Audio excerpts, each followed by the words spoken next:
محمد وآل محمد صلوات.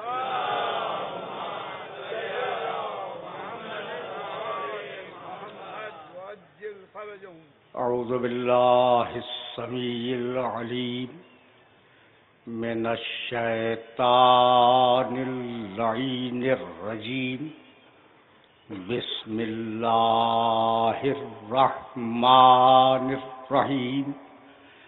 الحمد للہ الملک الحق المبین المتصاغر لعظمته جبابرة الطاغین المتخاضع لكبريائه عتاة المتمردین المعترف بربوبیته سائر الخلق اجمعین. والصلاة والسلام والتحیۃ والاکرام علی اشرف النبیین وخاتم المرسلین سیدنا و مولانا ابی القاسم محمد وأهل بيته الطيبين الطاهرين المعصومين المظلومين. أما بعد فقد قال الله سبحانه وتعالى في محكم كتابه المبين. بسم الله الرحمن الرحيم. أقم الصلاة لدلوك الشمس إلى غسق الليل وقرآن الفجر إنا قرآن الفجر كان مشهودا ومن الليل فتهجد به عسى أن يبعثك ربك مقاما محمودا. صلوات.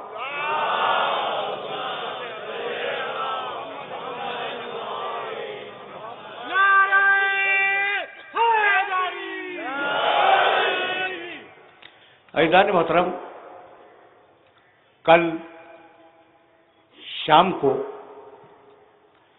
1435 ہجری کا آخری سورج ڈوب گیا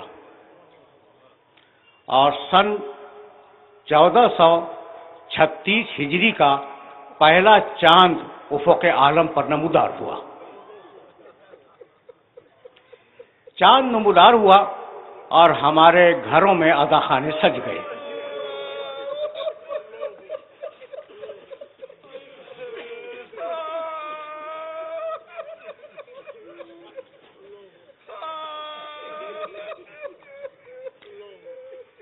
میرے دوستو، میرے عزیزوں، یہ جو عزاخانے ہیں نا گھروں میں، ان کی ایک روایت ہے، اور وہ روایت یہ ہے کہ ہم انہیں بناتے ہیں حسین پر رونے کے لیے.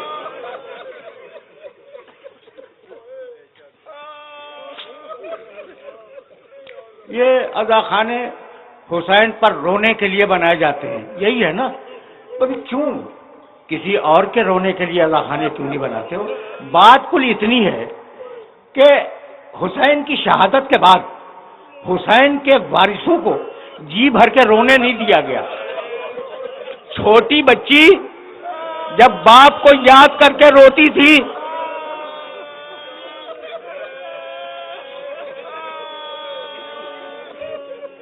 تو ظالم تازیانوں کی سزا دیا کرتے تھے. آغاز محرم ہے تو میں یہ حق ہے اور ذہن انسانی کو یہ پوچھنے کا حق ہے کہ حسین نے ایسا اقدام کیوں کیا جس کے بعد ان کی نسل پر اور ان کے نسب پر اتنی پریشانیاں اور اتنی مصیبتیں وارد ہوئیں. حسین ابن علی، یہ سوال تو ہے نا کہ بھئی حسین نے ایسا کام کیوں کیا کہ جس کے بعد اتنے مصائب ٹوٹ پڑے ان کے خاندان کے اوپر. حسین نے اس کا جواب خود دیا ہے.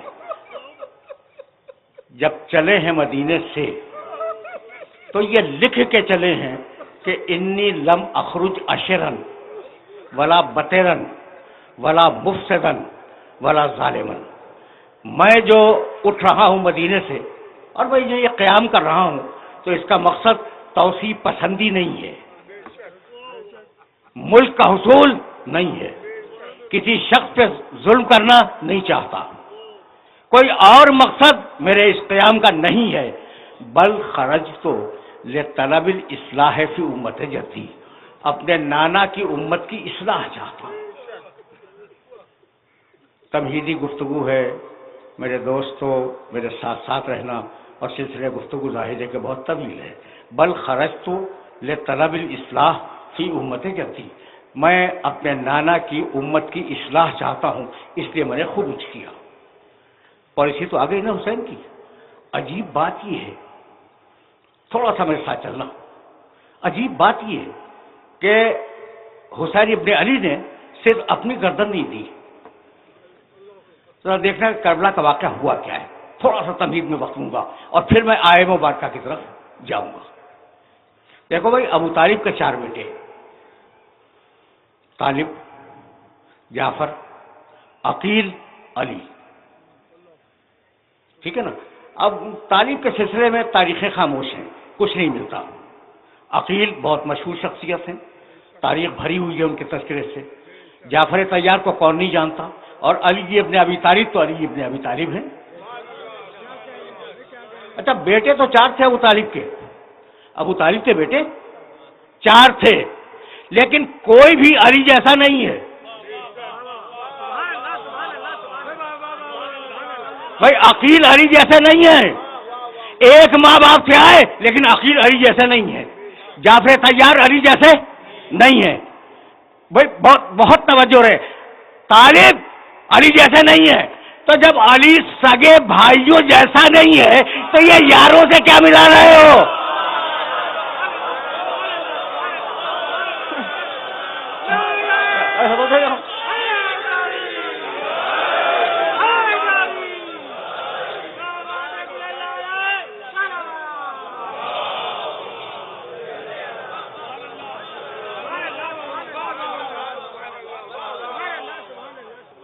میں جملہ تو یاد رکھو گے نا کہ علی جب اپنے بھائیوں جیسا نہیں ہے، اپنے بھائیوں سے نہیں ملتا، تو دوسروں سے کیا ملے گا؟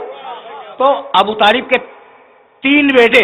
اب طالب کا ذکر تاریخیں خاموش ہیں، اس لیے ذکر نہیں کر سکتا. جعفر، عقیل، علی. ٹھیک ہے نا.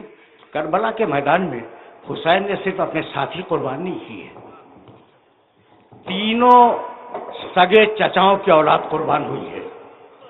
جب اصحاب گئے، جب انصار گئے، جب کوئی دوست نہ رہا تو اب بنی ہاشم کی باری آئی.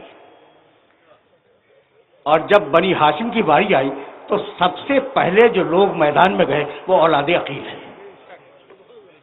اور اولاد عقیل میں سب سے پہلے جو 2 بچے گئے وہ مسلم ابن عقیل کے 2 بیٹے ہیں.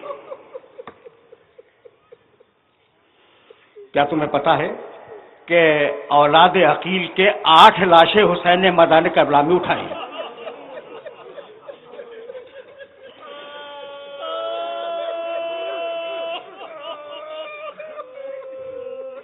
اولاد عقیل. اولاد عقیل کے بعد دیکھو، میں ترتیب شہادت بیان نہیں کر رہا ہوں، صرف یہ بتلا رہا ہوں کہ اس خاندان کے کتنے لوگ تھے. اولاد عقیل کے بعد اولاد جعفر طیار میدان میں آئی. جعفر طیار کی اولاد پوچھو گے نا کون ہے؟ عبداللہ ابن جعفر طیار.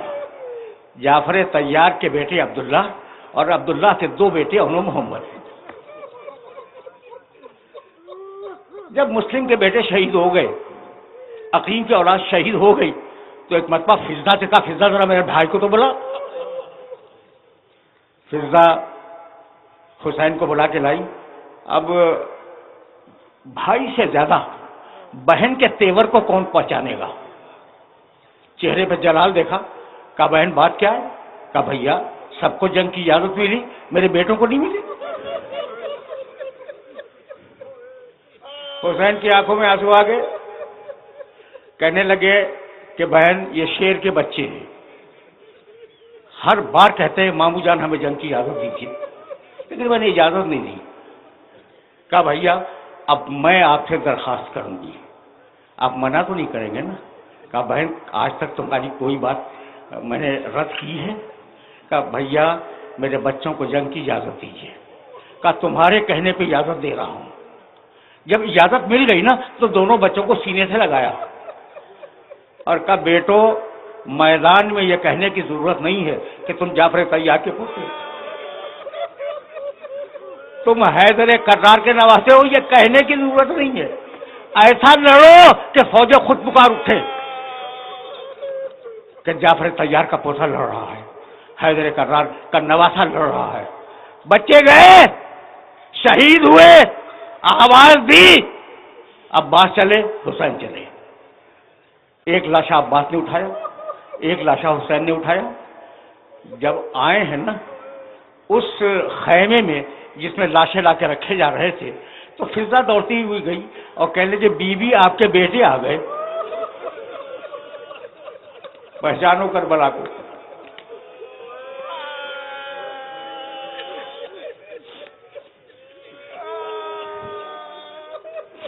بی بی آپ کے بیٹے آ گئے.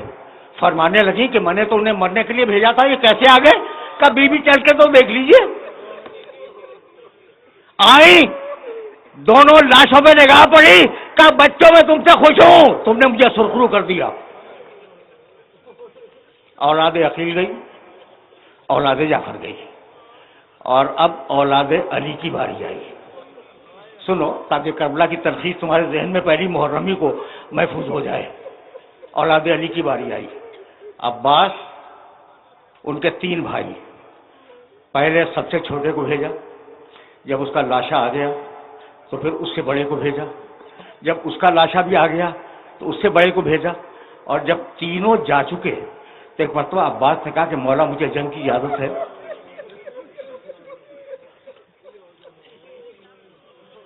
میں تم سے پوچھنا چاہ رہا ہوں کہ عباس کو تو شہید ہونا ہی تھا نا، شہید ہونا تھا، کہہ دیتے کہ مولا مجھے سب سے پہلے کہہ دے. بھائیوں کو کیوں بھیجا؟ بھائیوں کو کیوں بھیجا؟ بس جو ہوتا وہ ہوتا، پہلے شہید ہو جاتے عباس. کہا کہ نہیں، میں اپنے مولا کو بے یار و مددگار نہیں چھوڑوں گا. یہ میرا مولا اکیلا کیسے لاشیں اٹھائے گا؟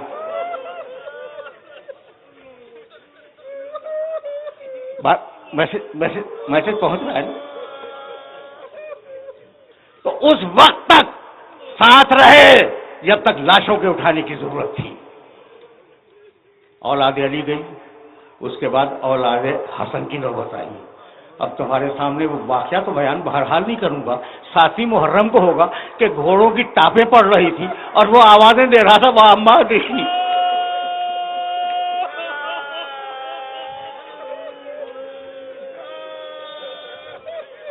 یہ کربلا کی تلخیص ہے جو تمہارے سامنے میں عرض کر رہا ہوں. میں اولاد حسن گئی اور اب اولاد حسین کی باری آئی. ترتیب شہادت نہیں ہے، یہ صرف سمجھانے کے لیے عرض کر رہا ہوں. میں بابا مجھے جنگ کی اجازت ہے؟ کہا اکبر تم میرے رسول کی شبیہ ہو، تمہیں اجازت نہیں دوں گا. کسی صورت میں اجازت ملی، میدان میں آئے، 200 فوجیوں کو قتل کیا، واپس آئے اور واپس آنے کے بعد کہنے لگے کہ بابا ان العطش قد قتلنی وان ثقل الحدید قد اجهدنی. بابا مجھے پیاس نے مار دیا، بابا مجھ سے یہ زیرہ کا بوجھ برداشت نہیں ہو رہا ہے، گرم ہو گئی یہ زیرہ. عقیق کی انگوٹھی دی کہ اسے منہ میں رکھو اور جاؤ. اور اب ایک مرتبہ حسین چلے اور گھٹیوں کے بل چلے. لاشا لائے علی اکبر کا رکھ دیا. ترتیب دیکھ رہے ہو نا تو ترتیب سے میری مراد ہے کہ کس خاندان نے کتنے افراد دیے. خلاصہ اکبر شہید ہوئے. اب آیا وہ جو حسین کی فوج کا سپہ سالار تھا. اب وہ آیا جب کوئی نہ رہا نا، اب لاشیں اٹھانے والا کوئی نہیں ہے اور نہ لاشوں والے ہیں کہ جن کے لاشیں اٹھائے جائیں. مولا مجھے جنگ کی اجازت ہے. عباس تم میری فوج کے علمبردار ہو، تمہیں کیسے اجازت دے دوں؟ بس یہ سننا تھا. فنظر یمینا و شمالا، عباس نے دائیں دیکھا، عباس نے بائیں دیکھا. کہا مولا وہ فوج کہاں ہے؟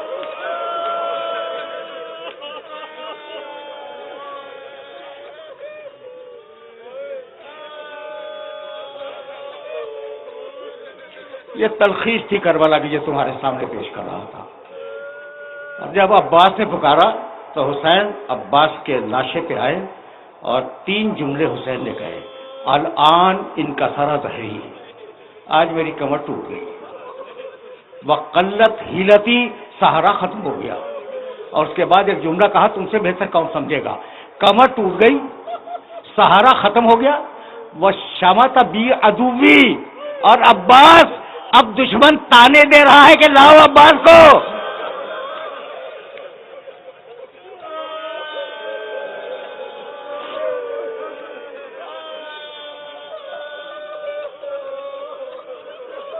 اب دشمن تانے دے رہا ہے کہ عباس کو لاؤ. عباس بھی گئے. اور اب وہ بچا جو میدان کربلا کا، خدا کی قسم کھا کے کہہ رہا ہوں، سب سے بڑا مجاہد ہے. تمہارا ذہن چلا گیا حسین کی طرف. حسین سے بھی بڑا ایک مجاہد ہے کربلا کے میدان میں، 6 مہینے کا بچہ.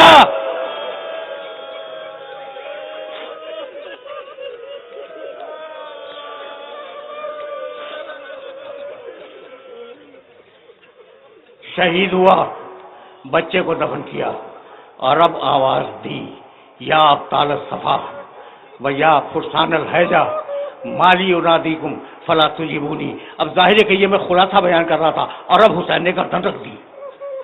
بس میرے عزیزو، شروع کیا میں نے اولاد عقیل سے، ختم کیا حسین ابن علی کی شہادت پر. یہ تم نے دیکھا پوری رشتہ داریاں قربان کر دی، سگے چچا زاد بھائی قربان کر دیے. بہت رشتے ہیں، اگر میں گنانے بیٹھ جاؤں تو بہت تفصیل طلب مسئلہ ہے. ساری رشتہ داریاں حسین نے قربان کر دی خدا کے دین پر. بس بتلانا یہ تھا، جملہ سنو، اور اب میں اپنے موضوع کی طرف جا رہا ہوں. بتلانا یہ تھا کہ جو اپنے زمانے میں بہت توجہ رہے، بہت زیادہ توجہ کا خاطگار ہوں اس مرحلے پر، جو اپنے زمانے میں مقام محمود کا وارث ہو اور صدق و حق کا نمائندہ ہو، وہ باطل کی بیعت نہیں کر سکتا.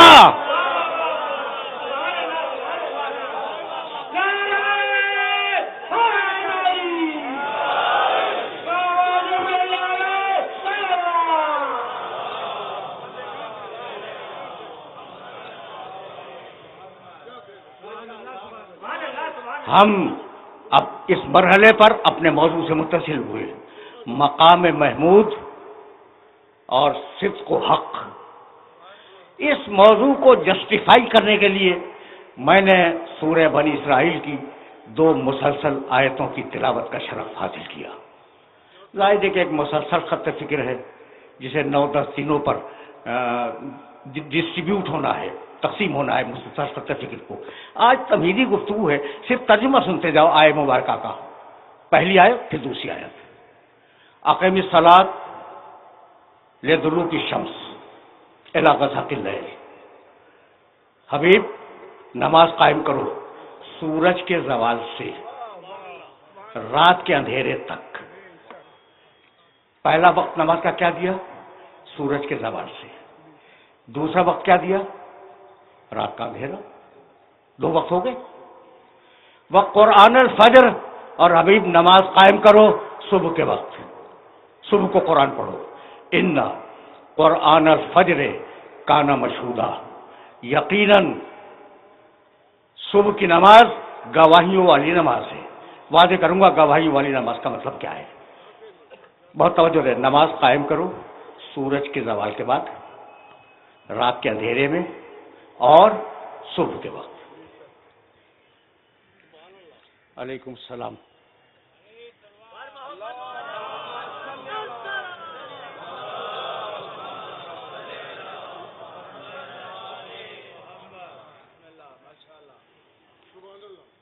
بہت دنوں کے بعد حاضر ہوں آپ کی خدمت میں، تو مانوس تو ہیں نا یا نہیں؟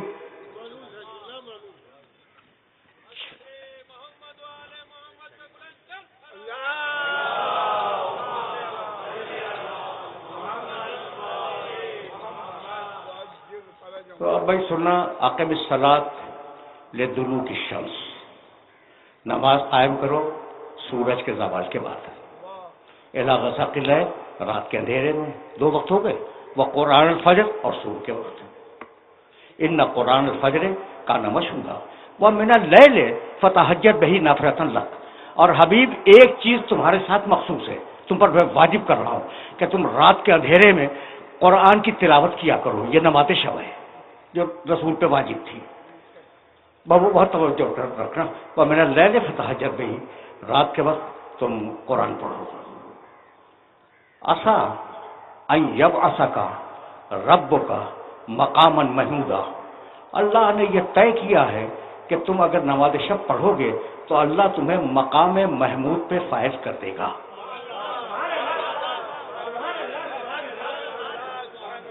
محمد وآل محمد صلوات.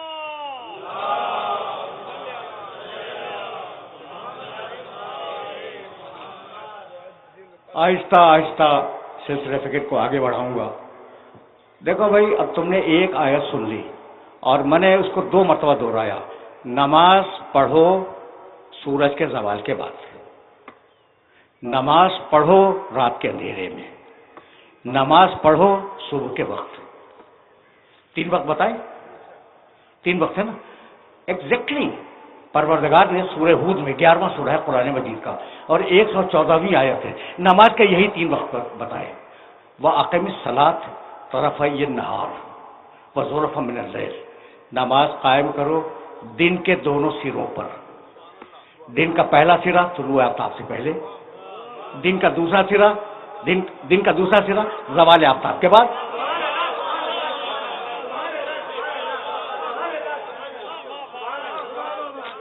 تمہید ہے اور اس تمہید کو بہت دور تک لے جانا چاہ رہا ہوں میں. اچھا بھائی، تو نماز قائم کرو. سورہ ہود 11واں سورہ، آیت کا نشان 114. کچھ ہوم ورک کر لیا کرو، میرے یہ حوالے جا کے دیکھنا. اس لیے کام کی بات تو تمہارے سامنے پیش کروں گا نا، ان دونوں آیتوں کو سامنے رکھ کر. اچھا بھائی، تو زلفا من اللیل، رات کے اندھیرے میں، دن کے دونوں سروں پر، طلوع آفتاب سے قبل اور زوال آفتاب کے بعد، اور رات کے اندھیرے میں ابتدائی وقت میں. تو وقت کتنے ہیں بھائی؟ 3. اچھا، کسی کو اعتراض تو نہیں ہوگا؟ نہیں ہوگا بھائی. میں نے 2 آیتیں پڑھی ہیں اور دونوں آیتوں میں وقت کتنے؟ 3. نمازیں کتنی؟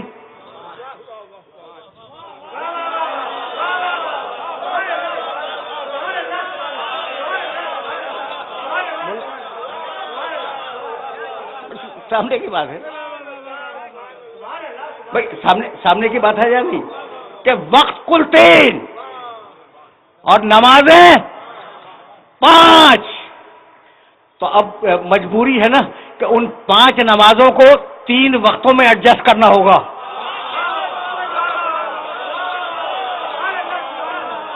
تو اب دنیا ہم سے پوچھتی ہے کہ ملا کے کیوں پڑھتے ہو؟ قرآن ان سے پوچھتا ہے کہ الگ الگ کیوں پڑھتے ہو؟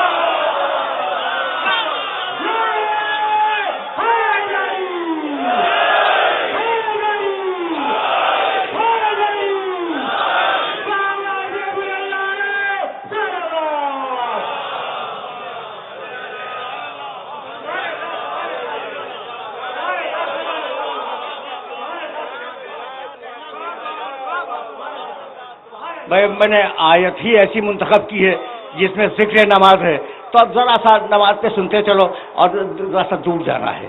تمہیدیں استوار کر رہا ہوں، آگے کام آئیں گی. اچھا بھائی، تو نماز تاریخ انسانیت میں ہر دور میں واجب رہی. یاد رکھنا اس بات کو. تاریخ انسانیت کا کوئی دور ایسا نہیں گزرا جب نماز انسانوں پہ واجب نہ ہو. سورہ مریم 19واں سورہ اور بہت طویل آیت ہے 59ویں آیت. میں فقط ایک جملہ پڑھوں گا. آدم کے عہد میں نماز تھی، نوح کے عہد میں نماز تھی، ان کے بعد جو انبیاء مرسلین آئے نماز تھی. فخلف من بعدہ خلف اضاعوا الصلاۃ واتبعوا الشہوات. اس کے بعد جو نسلیں آئیں انہوں نے نماز کو ضائع کر دیا. تو شروع میں نماز تو تھی لیکن نماز جو ہے وہ ضائع ہو گئی. ٹھیک، یہ ایک آیت ہے. پھر پروردگار نے عجیب انداز سے حضرت ابراہیم کی دعا نقل فرمائی. واضح تصور ابراہیم کے ایسے آتا ہے: ربنا انی اسکنت من ذریتی بواد غیر ذی زرع عند بیتک المکرم. پروردگار، میں اپنی باد ذریت کو تیرے مکرم گھر کے پڑوس میں آباد کر کے جا رہا ہوں. کیوں؟ ربنا لیقیموا الصلاۃ، اس لیے کہ وہ نماز قائم کرے.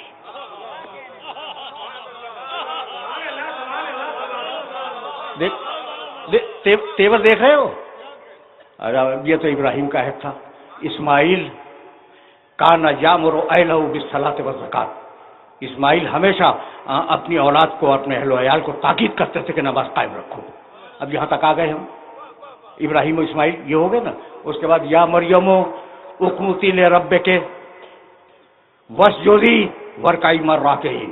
مریم قنوت پڑھو، نماز پڑھو، رکوع کرو، سجدہ کرو.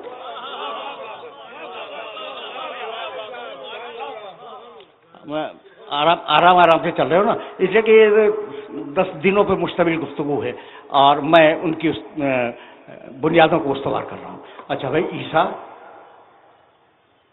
مریم کا بیٹا عیسیٰ کہنے لگے کہ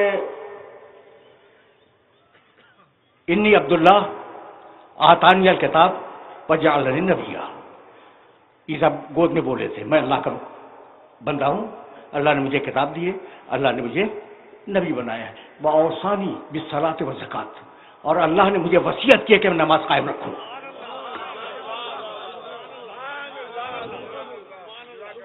میں نے آدم علیہ السلام سے لے کر عیسیٰ علیہ السلام تک آپ کے سامنے مختصر سی تاریخ نماز کی بیان کر دی، ٹھیک ہے نا؟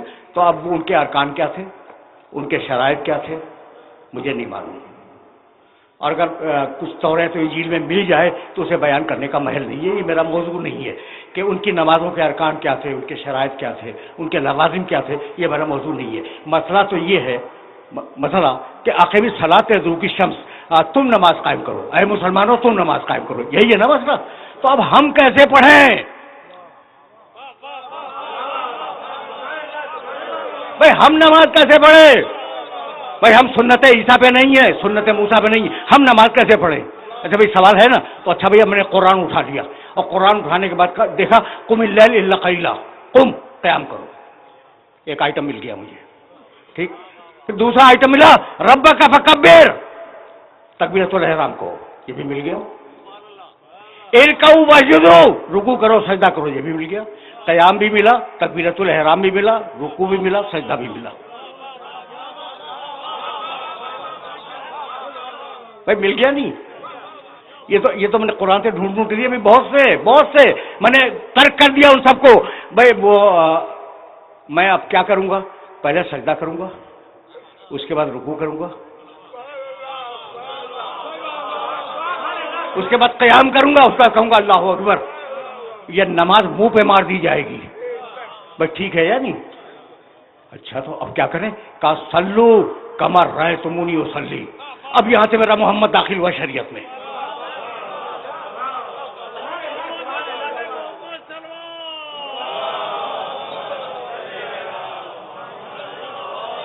اب یہاں سے شریعت میں میرا نبی داخل ہوا. صلو، سب نے لکھا اس روایت کو، کما رأیتمونی اصلی.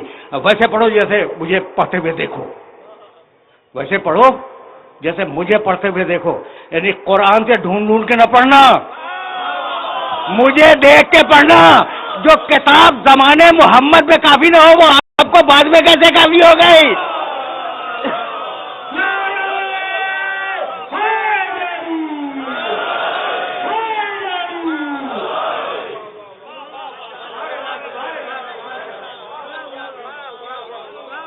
یعنی عجیب بات ہے. اچھا بھائی میں کچھ نہیں بدلتا، صرف ترتیب میں نے بدلی ہے، صرف ترتیب بدلی ہے.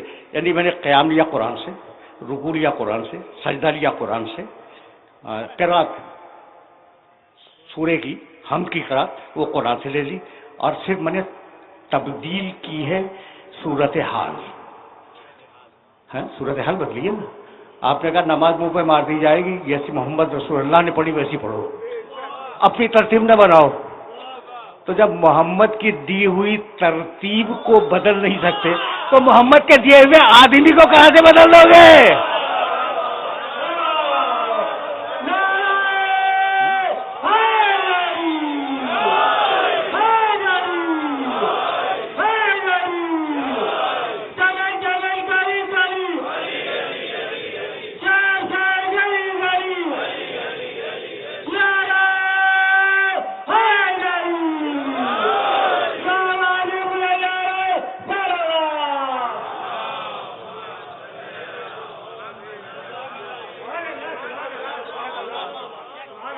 بات واضح ہو رہی ہے؟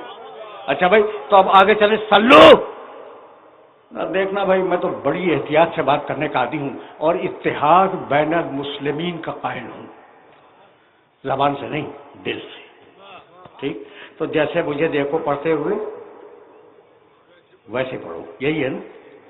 اچھا بھائی، تو اب آپ کو پتا ہے کہ آج مسلمانوں نے جو مسجدیں بنائی ہوئی ہیں ان میں مختلف طریقے سے پڑھی جاتی ہیں،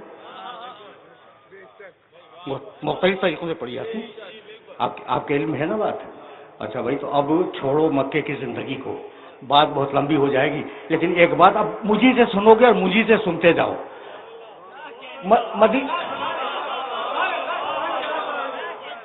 یہ بات دیکھو، مجھے بہت کنفیوژن ہے کہ دامن وقت تیزی سے سرک رہا ہے اور ظاہر ہے کہ مغرب سے بہرحال پہلے اس گفتگو کو تمام ہونا ہے.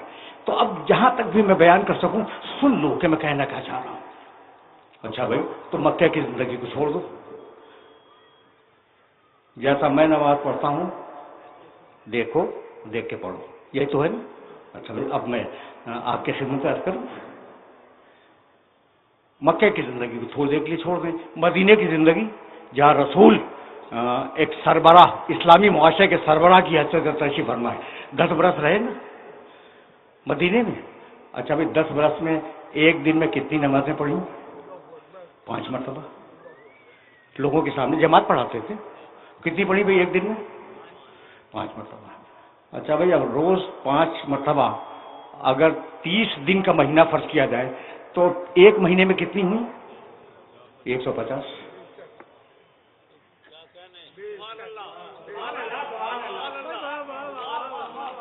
کتنی ہوئی؟ 150. ایک مہینے میں 150. اچھا بھائی، اب 150 کو 12 مہینوں سے ضرب دے دو، کتنی ہوئی؟ 1800. 1800 نمازیں ہو گئی، یعنی ایک سال میں 1800 نمازیں ہوئی. اور رسول نے 10 سال سے گزارے ہیں مدینے میں، تو اب 10 کو ضرب دے دو تو 18,000 نمازیں. مسلمانوں نے 18,000 مرتبہ رسول کو نمازیں پڑھتے ہوئے دیکھا، اور پھر اختلاف ہو گیا. تو یا آنکھ خراب تھی یا دل خراب تھا؟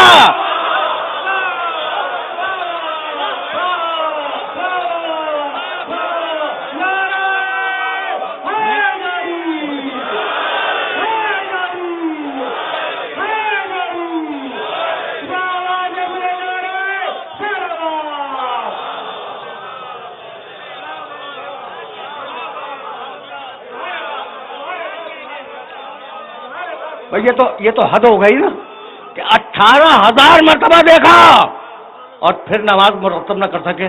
اس لیے اب یا رسول اللہ، آپ پر لازم ہے کہ اگر نماز چھوڑ کے جا رہے ہیں تو ایک نماز پڑھنے والا بھی چھوڑ کے جائے. اور جب تک دنیا میں نمازی ہیں ایک سچا نماز پڑھنے والے کا وجود ضروری ہے.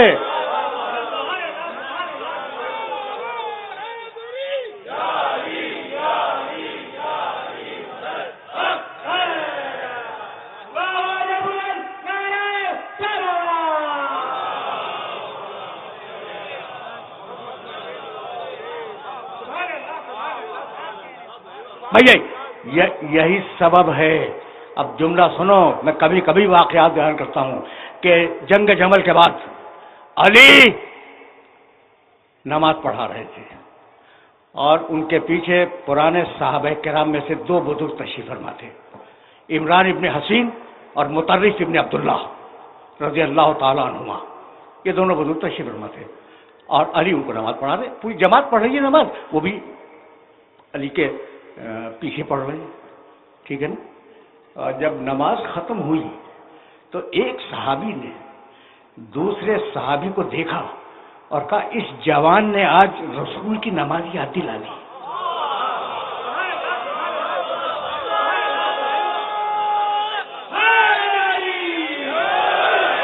اس جوان نے آج رسول کی نماز یاد دلا دی. یعنی یہ جوان فقط ممبر کا وارث نہیں ہے, مصلی کا بھی وارث ہے.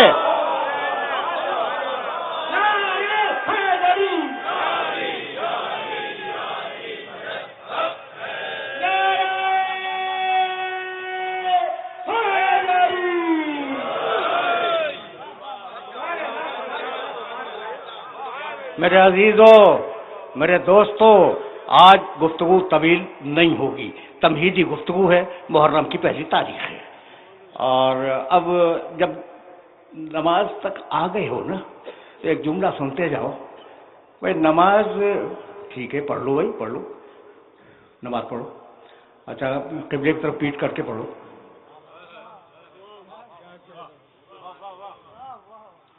نماز پڑھو اور جان بوجھ کے قبلے کی طرف پیٹ کر لو. نہیں, تم پر واجب ہے کہ قبلے کی تحقیق کرو. ماتھا ٹیکنا ہے اس گھر کے آگے جو اللہ کا ہے نا. قد نرا تقلب وجهك في السماء فلنولینک قبلۃ ترضاها. تحویل قبلہ کیا ہے؟ حبیب ہم دیکھ رہے ہیں کہ تم آسمان کی طرف گھور گھور کے دیکھ رہے ہو, تو مت گھبراؤ حبیب, ہم تمہارے دل کی بات کو سمجھتے ہیں.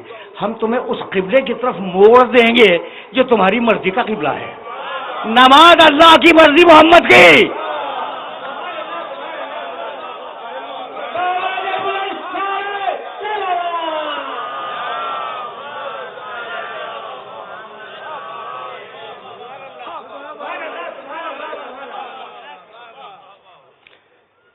فَلَنُوَلِّيَنَّكَ قِبْلَةً تَرْضَاهَا. ٹھیک ہے نا, ہم تمہیں ایسے قبلے کی طرف موڑ دیں گے جو تمہاری مرضی کا قبلہ ہے. فَوَلِّ ٹکڑا ہے ایک آیت کا, فَوَلِّ وَجْهَكَ شَطْرَ الْمَسْجِدِ الْحَرَامِ. تو حبیب اب آج سے تم کعبے کی طرف رخ کرنا اور کعبے کی طرف نماز پڑھنا. اب کعبے کا ذکر آیا اور مولود کعبہ کا تذکرہ نہ ہو, یہ ممکن نہیں ہے.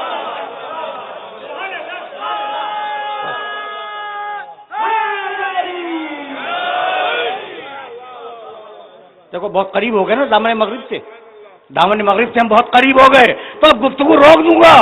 بھائی قبلے کا ذکر ہو, کعبے کا تذکرہ ہے, اور مولود کعبہ کا تذکرہ نہ ہو, ممکن نہیں ہے. یا علی مثلوں کا مثل الکعبہ.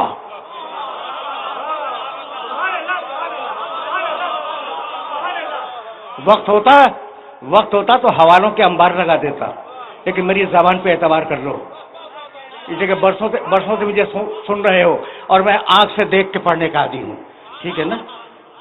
یا علی مثلوں کا مثل الکعبہ. علی تمہاری مثال کعبے کی مثال ہے. توتا الیہا ولا تاتی, روایت کا ٹکڑا, تمہیں ہدیہ کر رہا ہوں. یا علی تمہاری مثال کعبے کی مثال ہے. اور کعبے کا مزاج یہ ہے کہ وہ اپنا حج کروانے یا اپنی نماز پڑھوانے لوگوں کے پاس نہیں جاتا, لوگ اس کے پاس آتے ہیں. علی کعبے جیسا, کعبے کے آگے سر جھکاؤ, علی کے آگے دل جھکاؤ.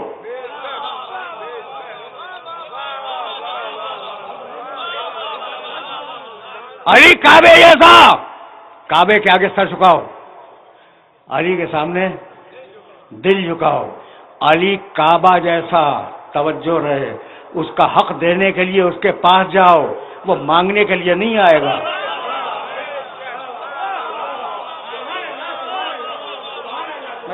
میسج پہنچے گا.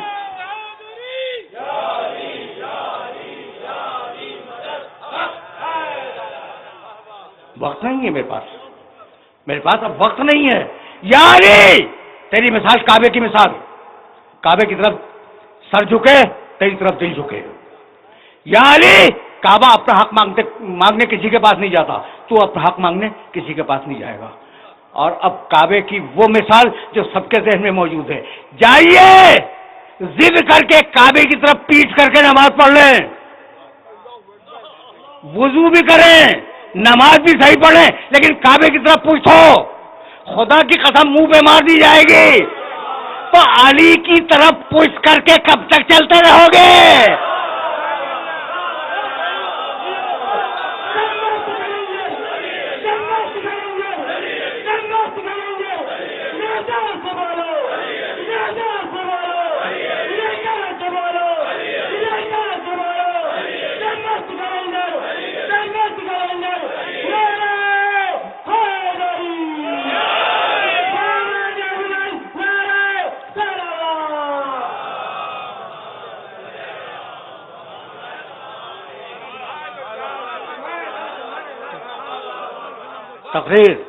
تقریر اس مرحلے پہ رکے گی، علی تیری مثال کعبے کی مثال۔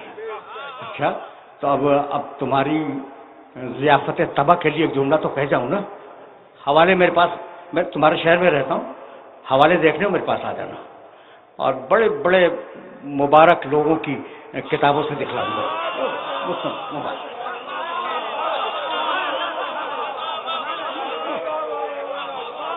ہے بزرگوں نے خدمت کی ہے، اسلام کی حدیثیں لکھی ہیں، تو اب وہ ان بزرگوں سے ذرا میں روک کے ایک نظر ڈالنا چاہ رہا ہوں ان کی کتابوں پر۔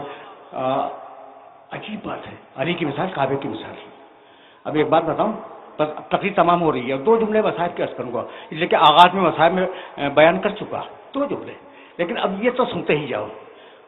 میں ایک حدیث کی کتاب دیکھ رہا تھا اور نون کا چیپٹر دیکھ رہا تھا، تو مجھے روایت نظر آئی، النظر الی الکعبۃ عبادۃ، کعبے کی طرف نگاہ کرنا عبادت ہے۔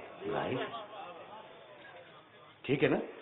اچھا پھر وہ انہوں نے کئی روایتیں لکھی تھی، النظر الی المصحف عبادت، قرآن پہ نگاہ کرنا عبادت ہے، کعبے کی طرف نگاہ کرنا عبادت ہے، قرآن پہ نگاہ کرنا عبادت ہے۔ تیسری روایت لکھی النظر الی العالم عبادہ، عالم کے چہرے پہ نگاہ کرنا عبادت ہے، اور چوتھی لکھی النظر الی الوالد عبادہ، باپ کے چہرے پہ نظر کرنا عبادت ہے۔ سن لیا تم نے؟ سن لیا بھائی؟ بہت توجہ رہے، لیکن میری تقریر تمام ہو گئی اور میں صاحب کے دو جملے عرض کروں گا۔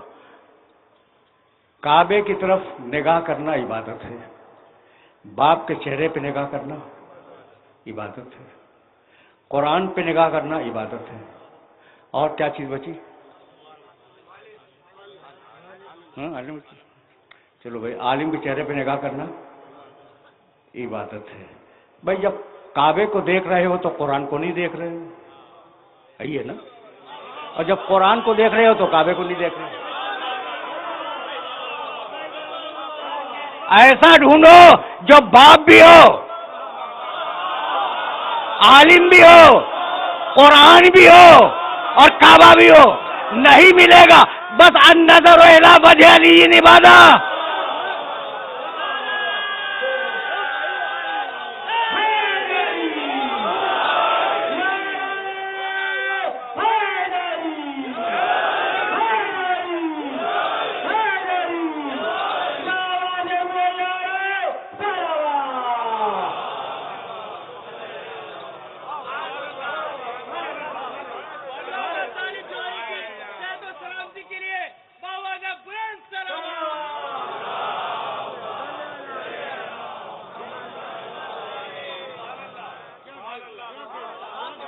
جب یاد رکھو گے نا، اچھا بھائی میں غلو نہیں کرتا، غلو کے معنی جانتے ہو؟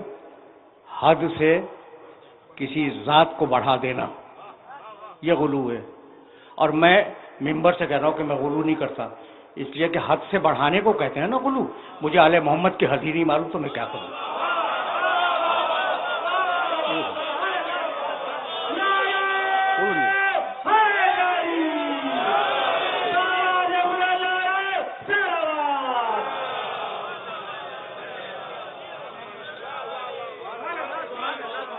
دیکھو بھائی آخری جملہ سنو، اور اب 2 جملے مصاحب کے بھی عرض کروں گا، لیکن اب یہاں پہ بات کو میں روک رہا ہوں۔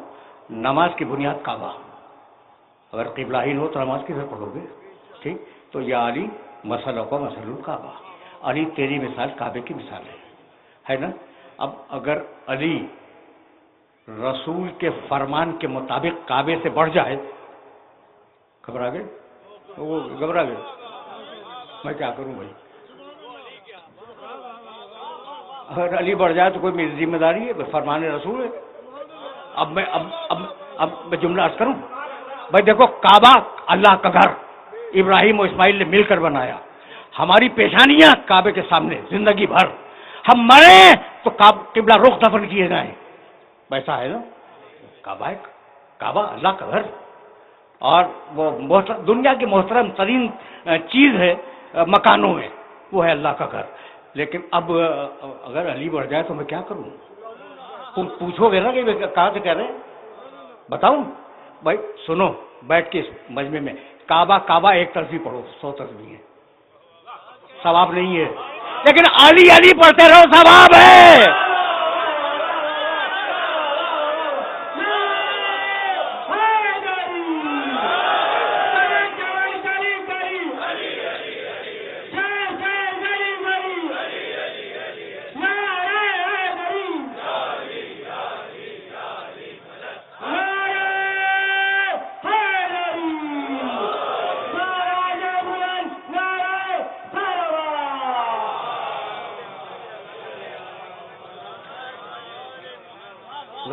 ظاہر ہے کہ میں بغیر دلیل کے بات نہیں کرتا۔ تم پوچھو کہ علی کرنا کہاں سے ثواب ہو گیا؟ تو کیا رسول کی روایت ذہن میں نہیں؟ ذکر و علی عبادت، علی کا ذکر عبادت ہے، تو جب علی کا نام زبان پہ آ جائے تو عبادت نہیں ہوئی؟ یہ ہے وارثان نماز، یہ ہے وارثان کعبہ۔ سمیٹو تو علی، پھیلاؤ تو 12 تک جائے۔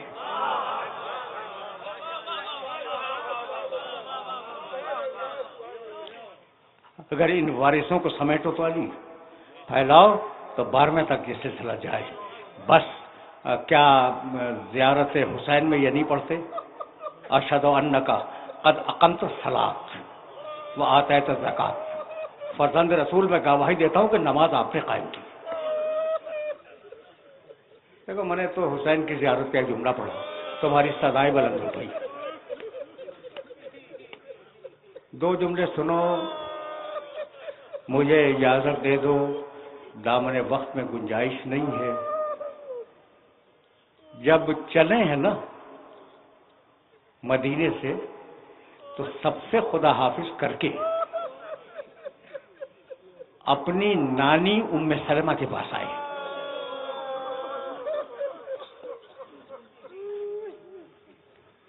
اچھا بھائی اب روکو، میری مجبوری ہے، بہت تیزی کے ساتھ جملہ بیان کروں گا تاکہ یہ بات مربوط ہو جائے۔ ذرا سا روکو اس مقام پر۔ ام سلمہ رسول کی امہات المومنین میں ہے، رسول کی زوج مبارکہ۔ ایک دن رسول ان کے گھر آئے اور آنے کے بعد کہنے لگے، ام سلمہ آج میری طبیعت ناساز ہے، میں کسی سے نہیں ملوں گا، میں حجرے میں لیٹ رہا ہوں، دروازہ بند کرو، دروازے کے باہر بیٹھ جاؤ۔ ام سلمہ بیٹھ گئی، رسول اندر آرام کر رہے ہیں۔ کچھ دیر میں رسول کا چھوٹا نواسا حسین ٹہلتا ہوا آیا، سننے کی بات ہے۔ اچھا بڑے بڑوں نے اس روایت کو لکھا ہے، اور اس نے اندر جانا چاہا، ام سلمہ نے روک لیا، کہا حسین مت جاؤ، تمہارے نانا آرام کر رہے ہیں، انہوں نے منع کیا ہے کہ کوئی داخل نہ ہو۔ تو ایک مرتبہ بچے نے منہ اٹھایا، کہا نانی اماں کیا ہمیں بھی منع کیا ہے؟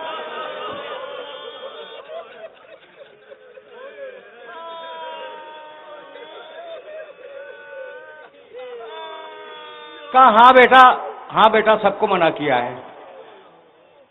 راوی کہتا ہے کہ حسین پلٹا بچہ۔ ایک مرتبہ حجرے کے اندر سے آواز آئی، ام سلمہ تم نے میرے حسین کو بھی واپس کر دیا۔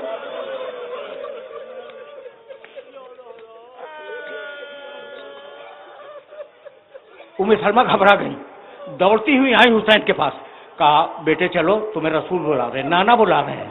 کہا کہ نانی اماں نانا تو اب کسی سے ملیں گے نہیں نا، تو اب ہم تو واپس جا رہے ہیں۔ گود میں اٹھا لیا بچے کو، کہا ام سلمہ نے کہ حسین میں نہیں جانتی تھی کہ وہ اور ہیں جن سے رسول ملنا نہیں چاہتے، تو اور ہے۔ گود میں لائیں، رسول کے سینے پہ لیٹا دیا اس بچے کو اور دروازہ بند کر کے بیٹھ گئی۔ اتنے میں حجرے کے اندر سے رسول کے رونے کی آواز بلند ہوئی۔ باہر سے پوچھا یا رسول اللہ اجازت ہے کہ میں اندر آ جاؤں؟ کہا ہاں ام سلمہ آ جاؤ۔ ام سلمہ بیان کرتی ہیں کہ رسول کے سینے پر حسین لیٹا ہوا تھا اور رسول کی مٹھی میں کچھ تھا اور رسول زار و قطار رو رہے تھے۔ کہا یا رسول اللہ ہوا کیا؟ کہا جبریل آئے تھے، مجھے ایک ہولناک دشت کا منظر دکھلایا اور کہا یا رسول اللہ یہ بچہ آپ کو بہت پسند ہے نا، یہ کربلا کے میدان میں 3 دن کا بھوکا پیاسا شہید کیا جائے گا، اور ایک مٹھی خاک اٹھا کر مجھے دے دی۔ ام سلمہ یہ مٹھی کی خاک اپنے پاس محفوظ رکھو اور اسے شیشی میں رکھنا، روز دیکھتی رہنا، جب تک یہ مٹی مٹی رہے میرا حسین زندہ ہے، اور جب مٹی خون بن جائے سمجھ لینا کہ حسین شہید ہو گیا۔ آئے نانی اماں اجازت ہے؟ کہا بیٹے کہاں جا رہے ہو؟ کہا عراق۔ کہا نہ بیٹے کہیں بھی جاؤ، عراق مت جاؤ، تمہارے نانا کہتے تھے میرا حسین عراق میں شہید ہوگا۔ کہا نانی اماں قریب آئیں، ام سلمہ قریب آئیں، دونوں انگلیوں کا کہا درمیان میں دیکھیے۔ کہنے لگی بڑا بھیانک منظر نظر آ رہا ہے۔ کہا نانی اماں تفصیل میں نہیں جا رہا ہوں میں، نانی اماں یہ وہی میدان ہے جس میں مجھے شہید کیا جائے گا۔ زمین کربلا بلند ہوئی، رینج میں آئی آنکھوں کی، حسین نے ایک مٹھی خاک اٹھائی اور کہا نانی اماں اس خاک کو بھی وہیں رکھ لیں جہاں نانا جان کی خاک رکھی ہوئی۔ بس میرا آخری جملہ سنو، جب حسین رخصت ہو گئے نا تو یہ بوڑھی بیوی روزانہ اس شیشی کو دیکھا کرتی تھی۔ ایک دن خواب میں رسول آئے، 10 محرم کا دن تھا، دیکھا کہ لباس پہ مٹی ہے، سر پہ مٹی ہے، ہاتھوں پہ مٹی ہے۔ کہا یا رسول اللہ آپ کی یہ کیفیت کیا ہے؟ کہا کیا بتلاؤں، میرا نواسا کربلا کے میدان میں شہید ہوا، وہ میری گود میں تھا۔ وَسَيَعْلَمُ الَّذِينَ ظَلَمُوا أَيَّ مُنقَلَبٍ